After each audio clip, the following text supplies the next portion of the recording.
पीछे पीछे जब हल्ला करी मुंह भाभी चुप चुप करे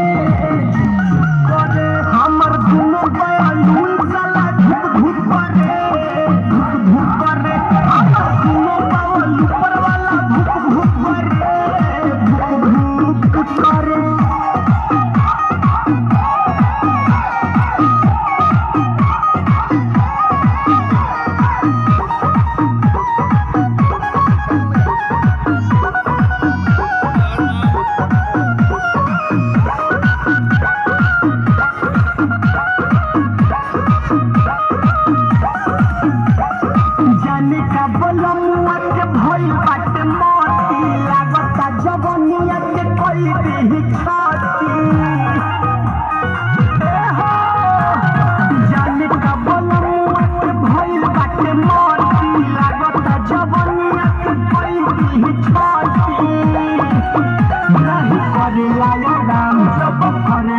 लगातार करे कब कब रुक रुक करे